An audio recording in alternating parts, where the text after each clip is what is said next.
prolific serial killer in U.S. history, strangling 93 women. The body was found last Wednesday morning, dismembered and burned. Raped, tortured, and murdered 33 young men and boys. An epidemic of serial killers. Federal law enforcement officials believe there are likely 100 serial killers out there at any time. Viewer discretion is advised.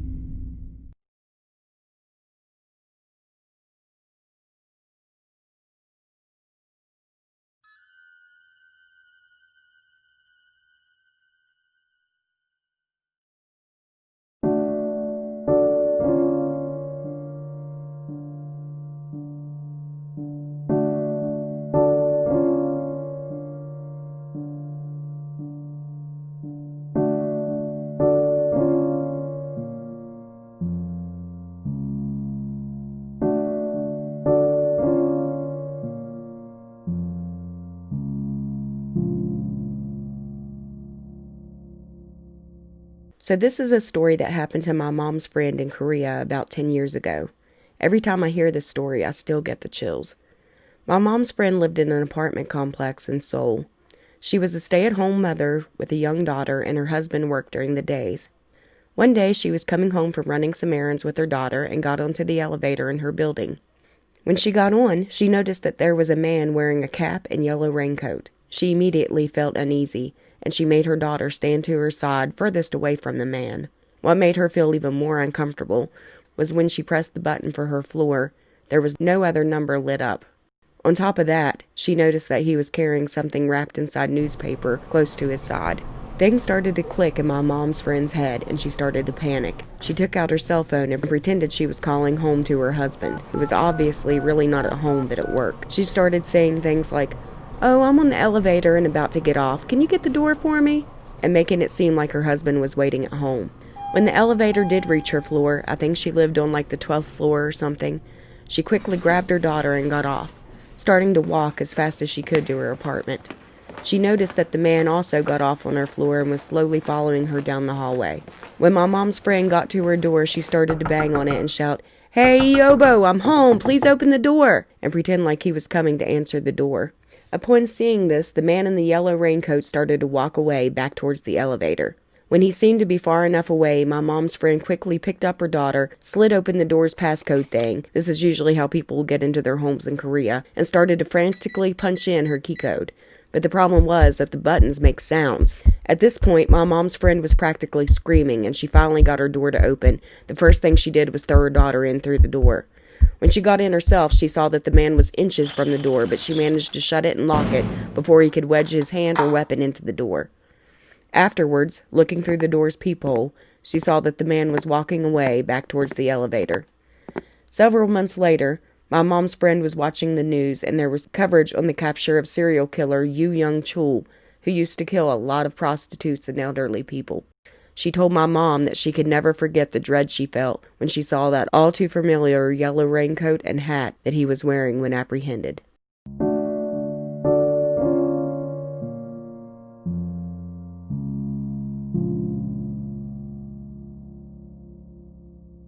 My creepy encounter with David Snow still haunts me. Back in '92, in an idyllic neighborhood in North Vancouver called Westview, I had an encounter with David Snow, a serial rapist murderer. There was a week of terror for local women because of this pervert's rampage. He attacked 2 or 3 women and held one hostage in a tent in the woods right beside a busy highway in one of the busiest intersections in our area by Westview and the highway. I was on a local walk along a forest greenbelt by the local rec center just before a visit to the gym. As I was walking downhill, I noticed this figure standing motionless on the path just outside of the forested area. It was like he was just waiting for me to pass. He was very tall, about 6'4", and extremely thin. Nowadays, you wouldn't think twice about it because homeless people are everywhere and have camps in the forest all over Vancouver. But then, it was unusual. Snow stood out like a sore thumb. Seeing someone drink alcohol in public was rare, much less a really goofy-looking specimen, like Not All There upstairs, definitely with a screw loose.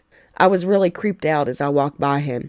He was drinking a bottle of beer, and it was a shorty brown bottle. He was dirty. His facial hair had a few days' growth. He was disheveled with fuzzy, matted-looking hair, just like he had rolled out of a tent, which he had. The bottle was in his mouth, and his head was slightly tilted back in the middle of a gulp. His eyes on me held no visible acknowledgment, except that his gaze turned and followed me while I walked by with a shudder. Unfortunately, little did I know this pervert had one woman for sure, possibly two, in a tent just up on the hill behind him. He had a dismal history of murder on his soon-to-be rap sheet, having killed a poor innocent senior couple back east on his rampage and more than a few sexual assaults. Reflecting on his criminal past, he was a slick, lucid, calculating pile of pervert. When I had my encounter, little did I know that just a few meters away, a woman was hogtied and raped daily for a period of 8 days. She just vanished into thin air, having worked locally in a shop. She later spoke of his raunchy stink and his rotten teeth. I can't imagine what kind of hell she went through. He used a plastic bag over the women's head to suffocate them into unconsciousness. If I had only known, maybe this cruel piece of crap could have been arrested sooner and that poor woman saved from that hellish ordeal. I understand he was up for parole, but nope, didn't even come close. Good thing. Hope he rots in jail.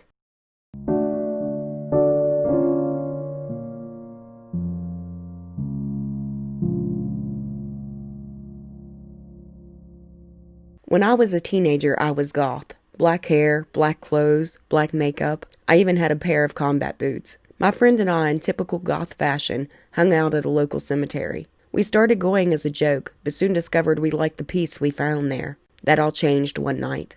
My friend called to see if I wanted to hang out, and I did. None of our other friends were available. They were either working or recovering from partying the night before, so we were on our own. My friend picked me up, and we drove up to the cemetery. We were hanging out, smoking cigs, and BSing about the latest issues she was having with her boyfriend, when we noticed at the top of the hill we were on, about 100 feet away, a bonfire had been lit. This cemetery is about a block off campus of a major university, and it's not uncommon for college students to go there to party. My friend and I sighed, knowing that we would have to get going soon. It was illegal to be in the cemetery after dark, and we knew the police would show up because some jerks had decided they needed a bonfire. We decided to finish our cigs and then take off. Just then, the most horrible stench came wafting down the hill for the direction of the bonfire. My friend gagged and covered her mouth. I groaned and said, "What the hell?" My friend shook her head, saying, "I don't know what they're doing. Let's just leave." We get in the car, and one of us suggested, I honestly don't remember who, maybe we should go up and see what they're doing. My stomach turned, and a cold shiver went through my body. My friend must have had the same feeling because, at the same time, we both said, "No, we should leave." My friend turned the car on, switched on her headlights, put the car in reverse, and looked over her shoulder before starting to back up. I was still looking up the hill.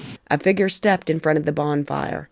I could only see a silhouette, but I was sure whoever it was watching us. A feeling of terror hit me, and I said, "Go, go, go, go!" getting louder and more panicked with each word. My friend looked back up the hill for a second, and just as the figure took a step toward us, she slammed on the gas and peeled out, going in reverse down the hill. She rammed the gear shift into drive, and we were out. We didn't say anything for a while until she said, "What the hell were they burning?" I shook my head. I don't know. She dropped me off at home, and I went to bed. The next morning, I woke up and went out to the kitchen. My mom was there drinking her morning coffee, and I joined her. We talked about her job for a bit when she suddenly comes out with, "Did you hear what happened last night?" I shrug and say no. I had just gotten up. She tells me that a woman she worked with was kidnapped from the parking garage. "Oh my God," I say. "Did they find her?" "Yes, but too late," she replies. "Whoever took her had raped and murdered her. They found her this morning up in the cemetery. He had tried to dispose of her body in a bonfire." I froze. My brain was going a mile a minute, the realization slowly creeping up. That's what that smell was! Needless to say, I never hung out at the cemetery at night again. I think back to our decision to leave instead of investigating the fire. That one decision could have changed everything. Dark silhouette in the bonfire? Let's not meet.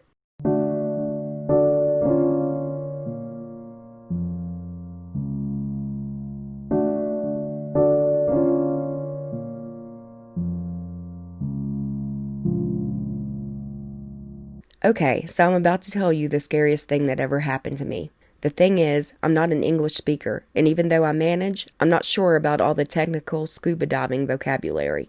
I'll do my best, but please be indulgent. It happened last year between Christmas and New Year's Eve. I'm from the French Caribbean, so it's not unusual to scuba dive during Christmas holidays. My family and I, 25 female, booked a few dives. They're all really good scuba divers, better than me. They passed a few scuba diving levels that allow them to participate in way more technical dives than I'm allowed to do. I enjoy scuba diving as well, and I'm able to do almost every casual dive, but I don't feel safe diving without an instructor yet, even more if it's a dive with decompression stops required. If anyone isn't familiar with scuba diving, here's a quick explanation. You can dive safely until a certain depth before the pressure becomes dangerous. If you dive below that point, which is roughly 20 meters or 65 feet, you have to do decompression stops during your ascent. It means that you have to stop while going back to the surface for a certain time to let your body adapt itself to the pressure. If you ride up too quickly, you may catch decompression sickness, aka the bends, which can lead, in worst case scenario, to death. So we decided that I could manage a little private lesson with an instructor first prior to doing more exciting dives with my family. So the first day, my family was enjoying a dive on a technical spot that I wasn't feeling up to, while I was alone with my instructor and retrieving my old scuba diving reflexes. Everything went okay. We were on a beautiful coral reef. There were many beginners on the boat, and I was by far the more experienced here. So finally, my instructor decided he could manage me with another student, which truly was a beginner. After a small briefing and every safety rule and hands-on, which is the only way to communicate underwater, we began our descent. I quickly retrieved all my old reflexes and was enjoying myself, going back and forth to the instructor and the beginning diver about every 20 minutes. Everything was perfect besides one thing. It was a windy day and there was a heavy swell. It's less of a problem underwater than it is for surface swimmers. It's just that it requires more physical effort to swim, and so my air bottle was emptying a little quicker than usual, which is normal. I signed to my instructor that I was running thin of air, and he nodded. It was at this level, far from being critical. It was at this moment I saw a young man swimming towards me. It wasn't the instructor, nor his student. I've never seen him before, but he was in full scuba diving gear, and we were the only dive boat on the spot. I assumed he was with us, and I just didn't pay attention to him on the boat. He was swimming fast towards me, and then signed me that he was out of air. When an air failure happens in scuba diving, there is a very strict procedure. You have to help the person, no questions asked, because every second is vital. If you faint underwater, you drown. On your gear, you have 2 breathing devices, a regulator and an octopus. I'm not sure about the English word. A main device and a spare device. So I handed the guy my spare breathing device, which means that we both were breathing on my gear, consuming twice as much air as I was consuming alone. I waited till the guy seemed calmed down, and I tried to hand sign to him to go see my instructor. He nodded a no and signed me to start our ascent. I understand this is the procedure. I was a little low on air and above the decompression stop level, so the right thing to do was going up to the surface before having an air failure, but I had to tell my instructor first. The guy was very reluctant, and it was strange because it would have taken us like 30 seconds to tell the instructor, and he would have started an ascent with us. During this time, I was panicking as seeing my own air level going down, and I saw that our instructor was staring at us quizzically and swimming toward us. It was at this moment that the guy let go of my spare breathing device and started swimming away, breathing again on his own breathing device. I was totally lost and started my ascent with my instructor. Once at the surface, because of the tides, I was feeling dizzy and nauseous, so my bizarre encounter wasn't the first thing that I debriefed. It was after I had calmed down on the boat driving us toward the beach without the strange guy that I asked my instructor about what happened. "Oh, I don't know, maybe a guy who lost his group and needed some time to calm down," I replied. "Okay, but why did he tell me that he was out of air?" My instructor told me that I probably misunderstood his hand signing, that he was probably not telling me that he was having an air failure because he left breathing on his own device. I'm sure I saw him do the air failure sign, but okay. The next day, I joined my family during my dive, and the instructor was different. It was a girl this time, Charlie. I've had time to think about the guy, and I was worried about him, so I told everything that happened to Charlie and asked her if she knew the guy and if he was okay, because I didn't see him going back to the surface. She asked me to describe him, which I did, and she told me, "Oh, that's Marvin. No, don't worry about him. He's preparing himself to become a scuba diving instructor. Every time he has a day off from the restaurant he's working in, he asks us to drive him on the coral reef in the morning and to pick him up in the afternoon. I ate at his restaurant this noon and saw him. Don't worry. I was feeling relieved and told myself that it was just a comprehension issue with Marvin. The rest of the week went off without any incident. I was doing more and more technical dives and everything went very smoothly. Charlie was a wonderful instructor. I never saw Marvin again, that being said, until the last dive. It was on New Year's Eve. We planned the best dive on that day. It was on a shipwreck and I felt trained enough to try it without any instructor. Just my family and I. It was Charlie's day off. It was fairly deep for a beginner like me, 30 meters at its down point, or around 98 feet.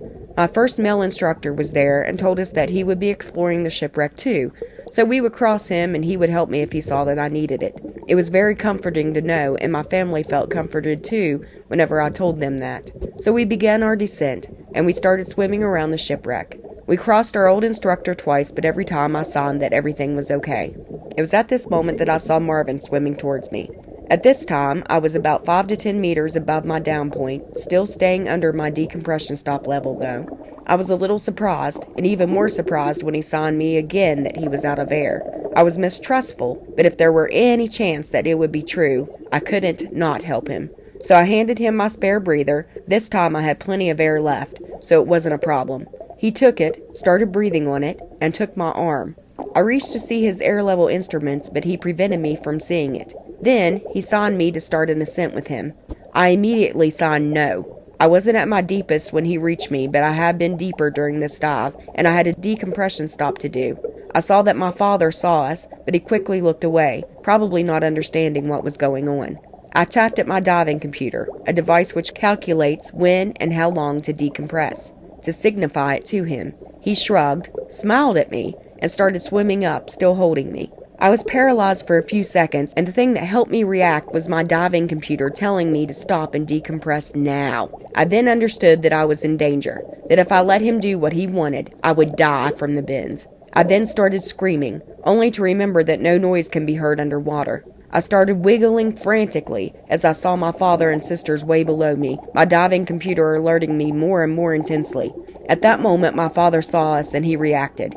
He swam very quickly toward us, and I managed to hit the guy as my dad grabbed my ankle and suddenly dragged me deeper. The guy then quickly swam away. My dad dragged me deeper again, and then we waited for a very long decompression stop to ensure that I would be okay. Then we started heading slowly and cautiously to the surface. Once we reached the surface, I started crying frantically and went back to the boat. My father then told me that he thought that Marvin was my old instructor, and this was why he wasn't surprised at first. I then told my old instructor of the incident, who took it more seriously this time, and told me to show him Marvin when he got up to the surface. Thing is, he never did. Next day, on New Year, we went a last time to the scuba diving club because my little sisters had a diploma to collect, and we saw Charlie. Still shocked, I told her what happened with Marvin, and then she stiffed. She told me that Marvin was at the restaurant yesterday for New Year's Eve, and he hadn't went scuba diving, which means that this guy wasn't Marvin. To this day, I still do not know who he is, or what he wanted, or why he tried to kill me, maybe twice. So, not Marvin? I still don't know if I'm going scuba diving during the upcoming holidays, but if I do, I'll let you alone with your air failure. Hey guys, Jill from The Dark End here. I had rendered the video poorly, I might add, because the file size was huge, and I'm still learning about all of this stuff, of course. And then I realized that I hadn't even bothered to create any type of outro for this video. Like, it just cut off at the end of the last story, and that was it. So I wanted to come on real quick and say a huge thank you and shout out to all of the authors of our stories. Without you guys, obviously, there wouldn't be a video to make in the first place. And I also wanted to give a shout out to our in-house illustrator, the second half of the duo, the one who's not speaking right now, so it's not hard to figure out which one that is. But, yeah, I'm not going to give him too much of a shout out because this is his job, but I just wanted him to know that I really appreciate him doing what he does. If you guys have any stories that you would like for us to read on our Numbered Nightmares videos, you can send them to TheDarkEndOfTheStreetOfficial at gmail.com. We are also going to have more true crime case videos up very soon. If you have any questions about the cases, you can send them to the same email address, TheDarkEndOfTheStreetOfficial@gmail.com. Got a lot of stuff in store. Now the holidays are over. Time to get back on it. So hang in there with us. Keep watching. Like, subscribe, do all that good stuff. You know how that goes. And I think that's about it, guys. So until next time, Carpe Noctem.